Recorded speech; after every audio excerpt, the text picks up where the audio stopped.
दोस्तों, मुझे पूरी उम्मीद है कि आप लोग में बहुत कम ही ऐसे लोग होंगे जो वीर सावरकर और बाबा साहब भीमराव अंबेडकर के बारे में जानते ना हो। तो आज के चर्चा का विषय है कि बाबा साहेब भीमराव अंबेडकर और बाबा साहेब भीमराव अंबेडकर और सावरकर के बीच में संबंध कैसा था। उस पर आज मैं चर्चा करना चाहता हूँ आप लोग के बीच में कि बहुत सारे पढ़े होंगे लेख विडम्बनाएं बहुत सारी देखे होंगे। तो मैं आप शुरुआत में करता हूँ वहीं से कि 29 मार्च 1927 की घटना है।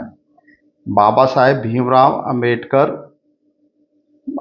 पूरे अनुयायियों के साथ एक तालाब में जाते हैं और पानी पीते हैं।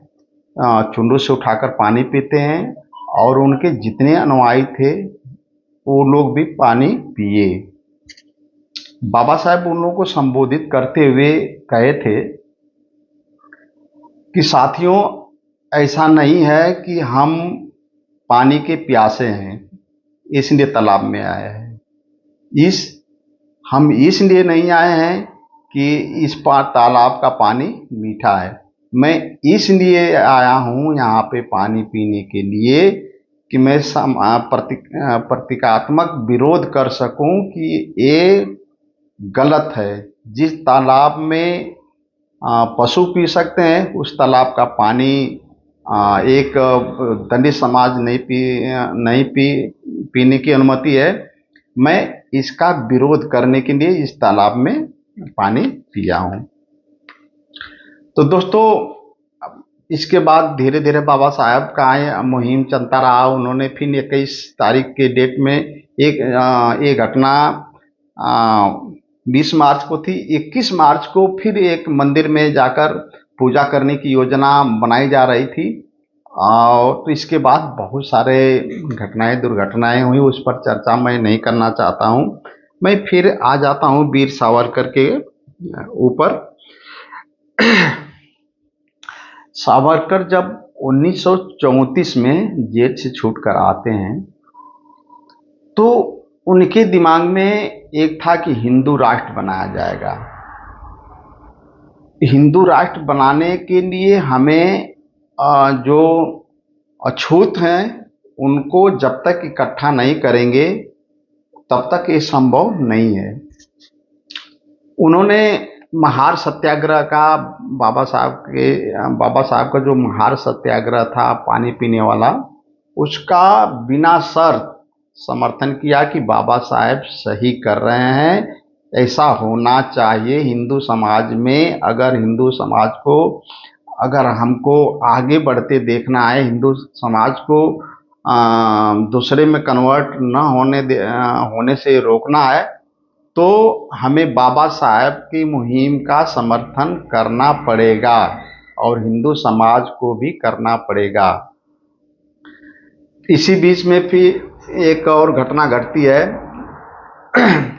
कि बाबा साहेब भीमराव अंबेडकर जी को एक पत्र लिखकर सावरकर जी कहते हैं कि सर, आप आइए, यहाँ पे मंदिर है और इस मंदिर पर एक साथ सभी लोग पूजा करेंगे और इसके बाद तो हम इस मुहिम को आगे धीरे धीरे बढ़ाएंगे। ये बात सावरकर जी कहे थे अम्बेडकर जी से। अम्बेडकर जी वहां पे जाने से बहाना कर दिए कि मुझे तबीयत खराब है, चाहे जो भी है। लेकिन एक पत्र में लिखकर भेजे थे सावरकर जी को कि सावरकर, मैं आपके जो मुहिम छेड़े हैं उसकी मैं तारीफ करना चाहता हूं कि आपने कम से कम शुरुआत किया, लेकिन ये बहुत दिन तक नहीं चल पाएगा।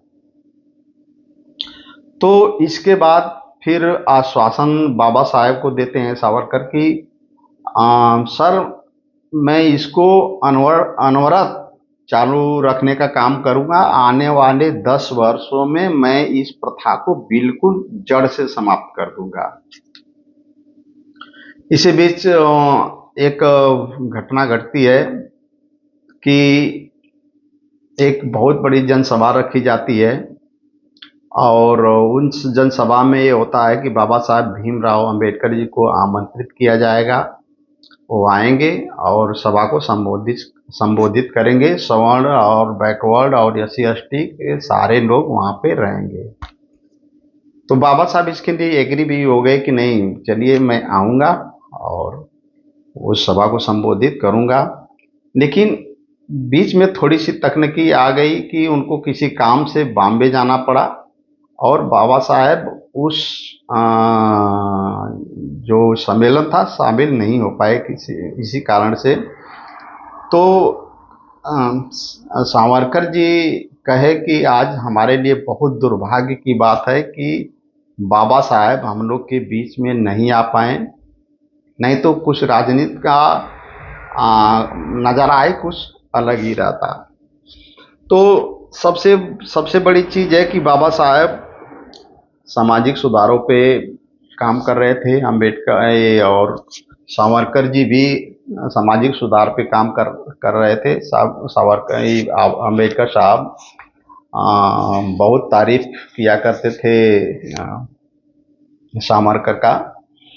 तो आते आते एक ऐसा दिन आता है कि बाबा साहेब सावरकर जी से पत्र के माध्यम से कहते हैं कि सावरकर, आप जिस चीज को चला रहे हो, आप जिसको समाप्त करना चाहते हैं और कहते हैं कि 10 साल के अंदर समाप्त हो जाएगा, ऐसा होने वाला नहीं है। अगर आप भले मान लें, लेकिन आपका समाज इसको स्वीकार करने वाला नहीं है। इसलिए मेरी लड़ाई और आपकी लड़ाई दूसरी है। आप अपने तरीका से लड़िए, मैं अपने तरीका से लड़ूंगा। तो मैं बता दूं कि बाबा साहेब और अंत का निष्कर्ष मैं बता दूं कि बाबा साहब और सावरकर के बीच में बहुत अच्छे संबंध थे। और अम्बेडकर जी सावरकर जी का बहुत तारीफ भी किए थे उनके काम का। सावरकर एक मुहिम भी छेड़े थे एक बार कि अब हम लोग जितने भी हिंदू हैं दलितों के साथ उठेंगे, बैठेंगे, खाना खाएंगे, कोई भेदभाव नहीं करेंगे, इसको धर्म का हिस्सा इतना तक कहते कि इसको धर्म का हिस्सा मानेंगे हम, कि सवर्णों के साथ सवर्ण और बैकवर्ड और SC ST एक साथ खाना खाएं, एक साथ पानी पिए, एक जगह पर जाकर पूजा करें। तो ढेर सारी बातें हैं दोस्त, बहुत लंबी कहानी है। तो वीर सावरकर और बाबा साहब के बीच में मैं सोचा कि आप लोग को बता दूं। तो अगर वीडियो मेरी अच्छी लगे तो आप लोग लाइक कर दीजिएगा, सब्सक्राइब कर दीजिएगा। तो ओके, नमस्कार, जय भीम, जय भारत।